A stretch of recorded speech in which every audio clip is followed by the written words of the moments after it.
নমস্কাৰ ছাত্ৰ ছাত্ৰীসকল, আৰছা কোচিং চেণ্টাৰলৈ তোমালোক সকলোকে স্বাগতম জনাইছোঁ। আমি ইয়াৰে আগৰ ক্লাছটোত শংকৰদেৱ শিশু নিকেতনৰ পঞ্চমমান শ্ৰেণীৰ গণিতৰ প্ৰথম খণ্ডটো আমি শিকিছিলোঁ। এতিয়া দ্বিতীয় খণ্ডটোত আমি ৰোমান সংখ্যাৰ বিষয়ে অলপ শিকিম। ৰোমান সংখ্যাক বহুত ছাত্ৰ ছাত্ৰীয়ে অলপ টান পায়, কিন্তু কিছুমান যদি আমি নিয়ম পদ্ধতিগতভাৱে শিকোঁ তেতিয়া কোনো ধৰণৰ জটিলতা আহি নপৰে। এতিয়া চোৱা, ৰোমান সংখ্যাত আমি সদায় 7টা চিন ব্যৱহাৰ কৰোঁ। কেইটা চিন ব্যৱহাৰ কৰোঁ? 7টা চিন। কি কি ব্যৱহাৰ কৰোঁ? I, V, X, L, C, D, M.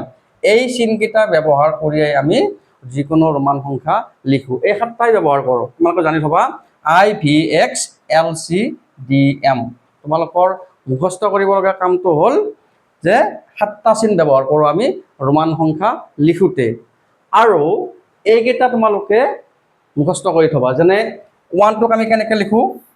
1টোক Roman সংখ্যাক আমি কেনেকৈ লিখোঁ? 2টোক কেনেকৈ লিখোঁ? 2টোক কেনেকৈ লিখোঁ? 3টোক কেনেকৈ লিখোঁ? 3। এইকেইটা খালি তোমালোকে মুখস্থ কৰিবা। 4টোক এনেকৈ লিখোঁ। 5টোক কেনেকৈ লিখোঁ? 6 কেনেকৈ লিখোঁ? 6টোক এনেকৈ লিখোঁ। 7 VII, 8 VIII, 9 IX, 10 অকল X। এইকেইটা তোমালোকে মুখস্থ কৰিবই লাগিব। 10 মানে অকল X।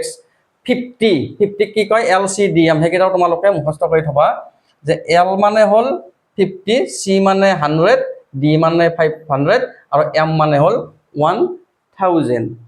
তোমালোকে ৰোমান সংখ্যা এই চেপ্টাৰটো কৰাৰ আগতে এইখিনি তোমালোকে চিনকেইটা কি বুজায় সেইখিনি অন্তত মুখস্থ কৰি ল'বা। তাৰপিছত মাত্ৰ 4টা বা 4টা নিয়ম আছে। সেই নিয়মকেইটা যদি আমি শিকি লওঁ, আমি ৰোমান সংখ্যা অতি সহজতে শিকিব পাৰিম। এতিয়া প্ৰথম নিয়মটোনো কি? প্ৰথম নিয়মটো হ'ল যে পুনৰাবৃত্তিয়ে যোগ বুজায়। আমি যদি কিবা এটা চিন বাৰে বাৰে লিখোঁ, সেইটোৱে যোগ বুজায়। উদাহৰণস্বৰূপে যদি আমি এইটো লিখোঁ, দুটা দিছোঁ নে একে চিন দুইবাৰ দিছোঁ, তাৰমানে কি? এইটো 2। আই মানে কিমান? 1। গতিকে আমি পুনৰাবৃত্তি কৰিছোঁ মানে কি? এইটো 2বাৰ লিখিছোঁ, গতিকে এইটো 2। যদি আমি সেইটো 3বাৰ লিখোঁ, তেতিয়া সেইটো কি হৈ যাব? 3। কিন্তু ইয়াতে এটা নিয়ম এটা আছে কি? যে মাত্ৰ 3বাৰহে যোগ কৰিব পাৰি। তাৰমানে আমি এইটো 4ত লিখোঁতে আমি এনেকৈ 4টা আমি লিখিব নোৱাৰোঁ। ক্লিয়াৰ? যে এই নিয়মটোৰ মতে কি? যে যদি আমি এটা চিন বাৰে প্ৰতি লিখোঁ তেতিয়া সেইটো যোগ বুজায়, কিন্তু আমি হায়েষ্ট 3বাৰলৈকেহে পুনৰাবৃত্তি কৰিব পাৰিম, তাৰে ওপৰত নোৱাৰিম। সেইখিনি ক্লিয়াৰ হ'ল? ইয়াতে আৰু এটা বস্তু আছে ব্যতিক্ৰম, সেইটো হ'ল আই, এক্স, চি আৰু এম হে পুনৰ লিখিব পাৰি। আই, এক্স, চি আৰু এম এইকেইটাহে আমি পুনৰ লিখিব পাৰোঁ। বাকীখিনি আমি পুনৰ লিখিব নোৱাৰোঁ। ধৰা হ'ল ভি মানে কি? ভি মানে হ'ল 5। আমি কিন্তু ভি লিখিব নোৱাৰোঁ। এইটো আমি লিখিব নোৱাৰোঁ। এইটো নিয়মত আছে যে আই, এক্স, চি, এম হে পুনৰ আমি লিখিব পাৰিম। আই 2টা লিখিব পাৰিম বা হায়েষ্ট 3টা লিখিব পাৰিম। এক্স 3 লিখিব পাৰিম 3টালৈকে। চি 3টালৈকে লিখিব পাৰিম। এম 3টালৈকে লিখিব পাৰিম। বাকী কিন্তু আই, এক্স, চি, এম আৰু বাকী 3টা থাকিল নহয়, সেই 3টা আমি চিন বাৰে প্ৰতি লিখিব নোৱাৰোঁ। এইটো হ'ল ৰুল নম্বৰ 1, নিয়ম 1। সেইটো মনত ৰাখিবা। কি? আকৌ একবাৰ মই ৰিভাইজ কৰি দিছোঁ। নিয়ম 1 নম্বৰ নিয়মটো কি আছে? যে যদি আমি চিনবিলাক পুনৰাবৃত্তি কৰোঁ, এটা চিনে যদি বাৰে প্ৰতি লিখোঁ, তেতিয়া সেইটো কি বুজায়? যোগ বুজায়। ফৰ এক্সাম্পল, উদাহৰণস্বৰূপে x2। এক্স মানে কি বুজায়? এক্স মানে কি আছিলে? এক্স মানে আছিলে 10। 2টা এক্স লিখা মানে কিমান হ'ব? 20। তাৰমানে 10 যোগ 10, তাৰমানে এইটো কিমান হ'ব? এইটো 20। ক্লিয়াৰ? আমি আই পুনৰাবৃত্তি কৰিব পাৰিম, এক্স পুনৰাবৃত্তি কৰিব পাৰিম, চিটো আমি পুনৰ লিখিব পাৰিম, এমটো চি পুনৰ লিখিব পাৰিম, কিন্তু এই চাৰিটাত বাদে বাকীকেইটা আমি পুনৰ লিখিব নোৱাৰোঁ। যেনে এলটো আমি পুনৰ লিখিব নোৱাৰিম, ডিটো আমি পুনৰ লিখিব নোৱাৰিম, অকল এই চাৰিটা আমি পুনৰ লিখিব পাৰিম। পুনৰ লিখা মানে কি, সেইকেইটা হ'ল যোগ। ক্লিয়াৰ এইটো নিয়ম? তাৰপিছত আমাৰ 2 নম্বৰ ৰুলটো আছে কি যে 2 নম্বৰ ৰুলটো অলপমান তাৰমানে দৰকাৰী, বেছি ভালকৈ মনোযোগ দি চাবা যে ডাঙৰ চিনৰ সোঁফালে যদি সৰু চিন থাকে সেইটো আমি কি বুজি পাওঁ, যোগ বুলি কওঁ। ডাঙৰ চিনৰ যদি সোঁফালে যদি কি কয় সৰু চিন থাকে আমাৰ এইটো যোগ হয়। ফৰ এক্সাম্পল উদাহৰণস্বৰূপে যদি মই লিখোঁ এনেকৈ ভি আৰু আই, ভিটো কিমান আছে, ভি মানে কিমান 5, ভি মানে কিমান 5 আৰু আই মানে কিমান 1। ডাঙৰ চিনৰ সোঁফালে কি আছে, যদি সৰু চিন থাকে তেতিয়া আমাক যোগ হয়। তাৰমানে ডাঙৰ চিনৰ সোঁফালে যদি সৰু চিন থাকে, এতিয়া এইটো কি আছে 5 যোগ 1 তাৰমানে কিমান হ'ব, এইটো 5 যোগ 1 সমান 6। ডাঙৰ চিনৰ সোঁফালে যদি সৰু চিন থাকে সেইটো মনত ৰাখিব, ডাঙৰ চিনৰ সোঁফালে যদি সৰু চিন থাকে তেতিয়া যোগ হয়। আৰু দুটামান মই কৈ দিম উদাহৰণ। এতিয়া যদি মই কোনোবা যদি এনেকৈ কয় এক্স ভি মানে কিমান হ'ব, এক্স ভি, এক্স মানে কিমান, এক্স মানে 10 আৰু ভি মানে কিমান, মই যে কৈছোঁ আগতে মুখস্থ কৰিব লাগিব বুলি সেই দুটা, সেইখিনি 5। গতিকে ডাঙৰ চিনৰ সোঁফালে যেতিয়া সৰু চিন থাকে তেতিয়া যোগ হয়। এক্স মানে 10, ভি মানে 5, 10 5 15, 10 যোগ 5 তাৰ মানে কিমান হ'ল 15। বুজি পালানে কথাটো? এতিয়া ডাঙৰ চিনৰ সোঁফালে যদি সৰু চিন থাকে তেতিয়া আমাৰ কি হয়, সেইটো যোগ বুজায়। ক্লিয়াৰ এইখিনি? এতিয়া ৰুল নম্বৰ 3, ডাঙৰ চিনৰ সোঁফালে থাকিলে, সোঁফালে যদি সৰু চিন থাকে আমি যোগ কৰিম। এতিয়া আছে ডাঙৰ চিনৰ বাওঁফালে যদি সৰু চিন থাকে তেতিয়া কি হ'ব, ডাঙৰ চিনৰ যদি বাওঁফালে যদি সৰু চিন থাকে, উদাহৰণস্বৰূপে এইটো এটা চোৱা, আই মানে কিমান, আই মানে হ'ল 1, ভি মানে কিমান 5। ইয়াতে কি আছে, ডাঙৰ চিনৰ সোঁফালে সৰু চিন আছে, তেতিয়া কি হ'ব, ডাঙৰ চিনত ডাঙৰ চিনৰ বাওঁফালে, ডাঙৰ চিনৰ বাওঁফালে যদি সৰু চিন থাকে তেতিয়া আমাৰ কি কৰিম জানানে, ডাঙৰটোৰ পৰা সৰুটো বিয়োগ কৰিম। সেইটো মনত ৰাখিবা যে ডাঙৰটোৰ পৰা যদি ডাঙৰ চিনৰ বাওঁফালে যদি সৰু চিন থাকে আমি কি কৰিম, ডাঙৰটোৰ পৰা সৰুটো বিয়োগ কৰিম। গতিকে এইটো কিমান হ'ব, 5 - 1 = 4। বুজি পালা না কথাটো? ডাঙৰৰ পৰা যদি সৰুটো আমি হেৰি কৰোঁ, ডাঙৰৰ বাওঁফালে যদি সৰু চিন থাকে আমি কি কৰোঁ, ডাঙৰটোৰ পৰা সৰুটো আমি বিয়োগ কৰি দিম। এতিয়া আৰু এটা যদি মই উদাহৰণস্বৰূপে লিখোঁ আই এক্স, এইটো কিমান হ'ব তোমালোকে কোৱাচোন যদি পাৰা। আই মানে কিমান আছে, আই মানে 1, এক্স মানে কিমান 10। ইয়াতেও কি আছে, ডাঙৰটোৰ বাওঁফালে কি আছে, সৰু আছে। ডাঙৰটোৰ যদি বাওঁফালে সৰু থাকে তেতিয়া ডাঙৰটোৰ পৰা সৰুটো বিয়োগ, ডাঙৰটোৰ পৰা সৰুটো বিয়োগ, তাৰ মানে কিমান হ'ল 9। 10ৰ পৰা 1 গ'লে 9। ক্লিয়াৰ? মই বাৰু আৰু এটা উদাহৰণ দি আছোঁ। এইবাৰ যদি মই কওঁ তোমালোকে কোৱাচোন এক্স এল মানে কিমান হ'ব, এক্স এল মানে কিমান হ'ব, এতিয়া কোৱা, কোনে ক'ব পাৰিবা? এক্স মানে কিমান, এক্স মানে হ'ল 10, এল মানে কিমান, এল মানে 50 বা 50, হ'লনে? ইয়াতো কি আছে, ডাঙৰটোৰ বাওঁফালে কি আছে, সৰু চিন আছে, কাৰণ ডাঙৰটোৰ বাওঁফালে কি আছে, সৰু আছে, তাৰমানে কি হ'ব, ডাঙৰটোৰ পৰা সৰুটো বিয়োগ হ'ব। ডাঙৰটোৰ পৰা সৰুটো বিয়োগ কৰিলে আমি কিমান পাম, 50ৰ পৰা 10 গ'লে 40। ক্লিয়াৰ? এইটো নিয়ম বুজি পালানে? তাতে কিন্তু কেইটামান ব্যতিক্ৰম আছে, যেনে বিয়োগ কৰাৰ ক্ষেত্ৰত আমি কেতিয়াও ভিটো বিয়োগ কৰিব নোৱাৰিম, এলটো বিয়োগ কৰিব নোৱাৰিম, ডিটোক আমি কেতিয়াও বিয়োগ কৰিব নোৱাৰোঁ। তোমালোকে এই নিয়মবিলাক নিজৰ নিজৰ বহীত লিখি ল'বা, তেতিয়াহ'লে কি হ'ব, পিছত মানে কেতিয়াবা যদি পাহৰি যোৱা তাতে বহীটোত চালে মনত থাকিব। এই নিয়মখিনি তোমালোকে নিজৰ হাতৰ আখৰেদি তাতে নিজৰ বহীত লিখি ল'বা, তেতিয়া সুবিধা হ'ব। কি হ'ব, ভি এল আৰু ডি কেতিয়াও আমি বিয়োগ কৰিব নোৱাৰোঁ, কেতিয়াও আমি বিয়োগ কৰিব নোৱাৰোঁ, সেইটো মনত ৰাখিবা। এনেকৈ কেতিয়াও আমি ভি আৰু এল এনেকৈ আমি দিব নোৱাৰোঁ। যদিও বা এল ভি মানে কিমান 5, এল মানে কিমান 50, ইয়াতো ডাঙৰৰ পৰা সৰু আছে, নিয়ম মতে হ'ব লাগিছিল কি 50 - 5, কিন্তু ভিটো এলটো আৰু ডিটো আমি কেতিয়াও বিয়োগ কৰিব নোৱাৰোঁ, গতিকে আমি এইখিনি আমি এনেকৈ লিখিব নোৱাৰিম। ক্লিয়াৰ? ভি এল আৰু ডি কেতিয়াও আমি বিয়োগ কৰিব নোৱাৰোঁ, কিছুমান আমাৰ ব্যতিক্ৰম আছে। এতিয়া আৰু দুটামান নিয়ম আছে, ব্যতিক্ৰম কি আছে, আই মাত্ৰ ভি আৰু এক্সৰ পৰাহে বিয়োগ কৰিব পাৰি, আইটো মাত্ৰ ভি আৰু এক্সৰ পৰাহে বিয়োগ কৰিব পাৰি, বাকীকেইটাৰ পৰা আইটো বিয়োগ কৰিব নোৱাৰি। তাৰমানে আমি আই আৰু ভি লিখিব পাৰিম আৰু আই আৰু এক্স লিখিব পাৰিম, তাত বাদে আমি বেলেগ লিখিব নোৱাৰোঁ। আই ভি মানে কিমান হ'ব, 5 - 1 = 4।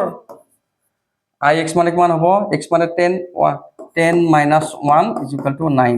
তাৰমানে আমি আইৰ লগত আই ভি আৰু আই এক্স কৰিব পাৰিম, বাকীখিনি আমি আই এল লিখিব নোৱাৰোঁ বা আই চি লিখিব নোৱাৰোঁ। এই নিয়মটো মতে, এই নিয়মকেইটা যদি মুখস্থ ৰখা মানে গোটেইখিনি ৰোমান সংখ্যাৰ কনচেপ্টটোৱে ক্লিয়াৰ হৈ যাব। আই বুজি পালা এইখিনি বস্তু, যে কিন্তু আমি আই আৰু কি দিলোঁ, আমি এল দিব নোৱাৰোঁ, কিন্তু এইটো দিব নোৱাৰোঁ, কাৰণ এলৰ পৰা আইটো বিয়োগ কৰিব নোৱাৰিম। মানে এইটো নিয়মতে কি আছে, আইটো মাত্ৰ ভি আৰু এক্সৰ পৰাহে আমি বিয়োগ কৰিব পাৰিম, গতিকে আমি আই ভি আৰু আই এক্সহে লিখিব পাৰিম, বাকীকেইটা আমি লিখিব নোৱাৰিম। ক্লিয়াৰ? এইবাৰ আৰু এটা ব্যতিক্ৰম আছে, কোনটো, যে এক্স মাত্ৰ এল আৰু চিৰ পৰাহে আমি বিয়োগ কৰিব পাৰিম। এই এক্সটো এল আৰু চিৰ পৰাহে আমি অকল বিয়োগ কৰিব পাৰিম, বেলেগৰ পৰা আমি বিয়োগ কৰিব নোৱাৰোঁ। অৰ্থাৎ এক্স আৰু এল লিখিব পাৰিম আৰু এক্স আৰু আমি চি লিখিব পাৰিম, তাত বাদে আমি বেলেগ লিখিব নোৱাৰোঁ। এক্স চি মানে কিমান, চি মানে হ'ল 100 মাইনাছ এক্স মানে হ'ল 10, 100 - 10 = 90, আৰু এক্স এল মানে কিমান হ'ব, এল মানে হ'ল 50 মাইনাছ এক্স মানে হ'ল 10, তাৰমানে 40। এতিয়া অকল আমি তাৰমানে এক্সটো অকল এল আৰু চিৰ পৰাহে বিয়োগ কৰিব পাৰিম, বাকীকেইটাৰ পৰা আমি নোৱাৰিম। এক্স ডি লিখিব নোৱাৰোঁ, কিন্তু যদিও বা আমাৰ এইটো এক্সটো সৰু আছে, ডিটো ডাঙৰ আছে, এইটো আমি কৰিব নোৱাৰিম। অকল এক্স এল আৰু চিৰ পৰা আমি বিয়োগ কৰিব পাৰিম, সেইকেইটা হ'ল নিয়ম। এবাৰ নেক্সট নিয়মটো হ'ল চি অকল ডি আৰু এমৰ পৰাহে বিয়োগ কৰিব পাৰিম। এই চিটো অকল ডি আৰু এমৰ পৰাহে বিয়োগ কৰিব পাৰিম। চি মানে কিমান, 100, ডি মানে 500 আৰু এম মানে হ'ল 1000। অৰ্থাৎ আমি চি আৰু ডি হে লিখিব পাৰিম আৰু চি আৰু এম হে লিখিব পাৰিম, বাকী কিন্তু চিৰ লগত আমি বাকীকেইটা লিখিব নোৱাৰোঁ। চি ডি এম অকল চিটো ডি আৰু এমৰ পৰাহে বিয়োগ কৰিব পাৰিম। ক্লিয়াৰ?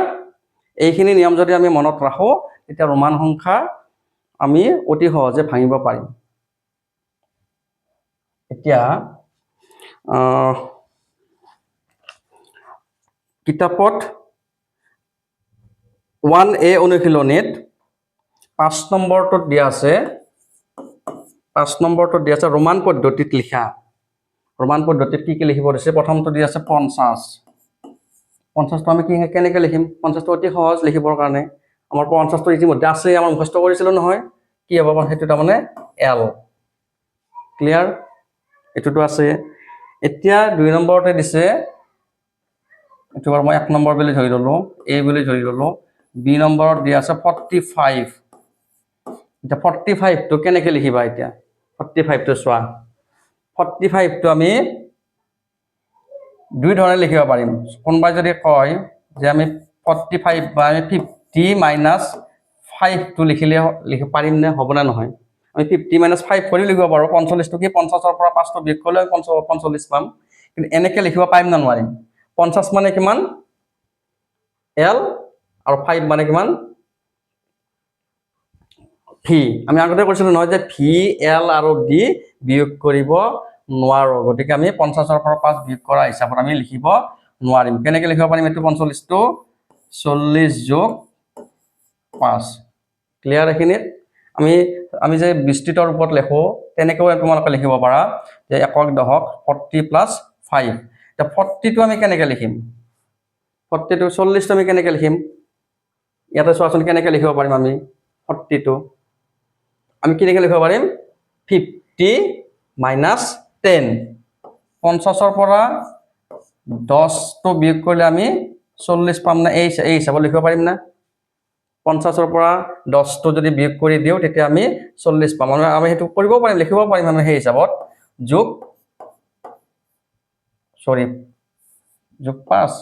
এতিয়া চোৱা 50টোক আমি কি লিখিম 50 বিয়োগ 10 তাৰ মানে কি 10 মানে কিমান x সদায় এইটো আগত আহিব x আৰু 50টো কিমান হ'ব 50 মানে l xl হৈ গ'ল এইটো বাওঁফালে থকাটো আমাৰ বিয়োগ হৈ যাব ন xl আৰু 5 মানে কিমান ভি গতিকে 45টো আমি যদি আমি ৰোমান সংখ্যাত লিখিব লগা হয় তেতিয়া হ'ব xl ভি ক্লিয়াৰ হ'ল নে এইটো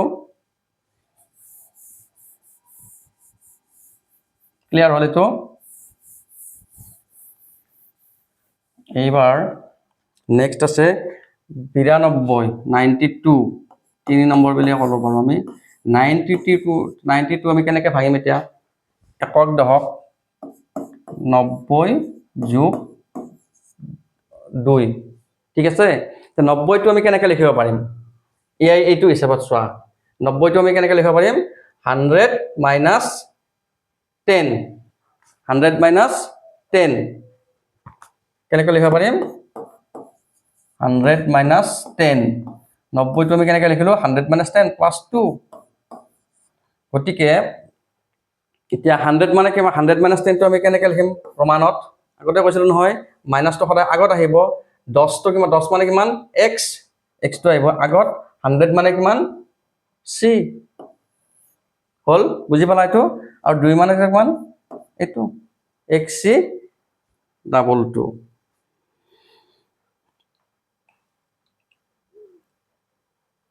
বুজি পালা নাইবা যদি পোৱা নাই তেতিয়াহ'লে কমেণ্টত দিলে হ'ল আৰু কি বুজি পোৱা নাই দিলে মই নিশ্চয় তোৰ এনসাৰ কৰিম এবাৰ নেক্সটটো আছে কি 593 চাইনত কিমান আছে 593 এতিয়া চোৱা এইটো আমি কেনেকৈ ভাঙিম 500 যোগ একক দশক 500 যোগ একক দশক 90 যোগ 3 এতিয়া চোৱা 500টো আমি কেনেকৈ লিখিম 500টো আছে না নাই 500টো আছেই 500 কিমান আছে 500 মানে ডি 90টো কেনেকৈ লিখিম আগৰ নিচিনাকৈ 100 - 10 এইটো কেনেকৈ লিখিম আমি 100 - 10 তাৰ মানে 10টো আগত আহিব 10 মানে কিমান আছে x 100 মানে কিমান আছে c ওকে 3 মানে 3টা dxc ট্রিপল মানে 3টা আস্তানে দিছো হৈ গ'ল একেবাৰে সহজ এইবাৰ আছে এইখিনি ক্লিয়াৰ হ'ল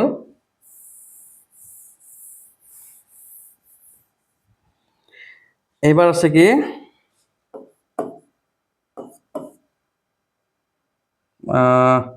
45013 45,013 এটা নিয়ম মোৰ ক'বৰ কাৰণে পাহৰি গ'লো মানে অলপ মনত নাথাকিলে সেইটো যে ৰোমান সংখ্যা কিবা এটা ৰোমান সংখ্যাৰ ওপৰত যদি মাত্ৰা থাকে সেইটো 1000 টাইমছ বাঢ়ি যায় 1000 গুণ বাঢ়ি যায় উদাহৰণস্বৰূপে মই যদি এনেকৈ দিওঁ এইটো মানে কিমান ভি মানে কিমান 5 তাৰে ওপৰত যদি আমি মাত্ৰা দি দিওঁ তাৰ মানে কিমান হ'ব এইটো 5 পূৰণ 1000 1000টো পূৰণ কৰিলে যিমান পাবা সিমান 1000 গুণ বৃদ্ধি পায় যদি ওপৰত যদি মাত্ৰাটো থাকে তেতিয়া তাৰ মানে কি হয় 1000 গুণ বৃদ্ধি পায় অৰ্থাৎ এইটো কিমান হ'ব 5000 বুজি পালা নাই এইটো যিকোনো এটা কথাটো ক'লো চি মানে চি এনেকৈ আছে চিৰ ওপৰত বাৰ আছে বা মাত্ৰাটো আছে চি মানে কিমান চি মানে হ'ল 100 ইনটু 1000 1000 গুণ বাঢ়ি যায় গতিকে 2টা 3টা 4টা 5টা শূন্য বুজি পালা না কথাটো 1000 দি পূৰণ কৰি দিয়ে তাৰ মাত্ৰাটো যদি থাকে সেই ভ্যালুটোৰ লগত 1000 পূৰণ কৰি দিলে যিমান হ'ব সিমানেই হ'ব বুজি পালা না এইটো যে কোনো ৰোমান সংখ্যাৰ ওপৰত যদি মাত্ৰা থাকে সেইটো 1000 গুণ বাঢ়ি যায় এটা কিমান আছে 45013 তাৰ 45013 ইয়াতে আমি যদি হেৰি কৰি দিও 45000 প্লাস 13 এতিয়া 45000 টোত আমি 45 টোত যদি আমি লিখিব পাৰো তেতিয়া ওপৰত বাৰটো দি দিম 45 টো কেনেকৈ লিখিব পাৰিম আমি আগতে কৈছিলো নহয় 45 টো কেনেকৈ লিখাম আমি 40 plus 5 40 টো কেনেকৈ লিখিম আমি 50 minus 10 50 minus 10 plus 5 10 মানে কিমান x 10 টো আগত আহিব ন 50 মানে কিমান l আৰু 5 মানে কিমান 5v গতিকে 45 টো আমি কেনেকৈ লিখিম xlv গতিকে 45000 হলে কিমান হ'ব xlv ওপৰত যদি 12000 দিও তাহলে 45000 হয়ে গ'ল এটো 45000 মানে কিমান 45 ৰ ওপৰত যদি মানে 1000 টাইমছ বাঢ়ি যায় নহয় 45 মানে 1000 গতিকে x 45 মানে আমি কিমান পালো xlv পালো তাৰে ওপৰত যদি মাত্ৰাটো দি দিও মানে 45000 হৈ গ'ল এটো আৰু 13 টো কেনেকৈ লিখিব পাৰিম 13 টো কেনেকৈ লিখিব পাৰিম 10 যোগ 3 10 3 ক্লিয়াৰ এইখিনি হ'ল 45013 বাকিখিনি তোমালোকে নিজে কৰিবৰ কাৰণে চেষ্টা কৰিবাচোন বাকি 4000 টো সহজে হ'ব 5000 টো সহজে হ'ব 4000 আছে 5000 আছে 4000 টো কিমান হ'ব একেবাৰে সহজ 4 ৰ ওপৰত বাৰটো দিলে হৈ গ'ল 5000 টো হেকে কথা বাকি দুটা আছে 1857 আৰু 1979 এই দুটা তোমালোকে কৰিবৰ কাৰণে চেষ্টা কৰিবা যদি নোৱাৰা মই বাৰু পিছৰ ক্লাছত কৰি দিম ধন্যবাদ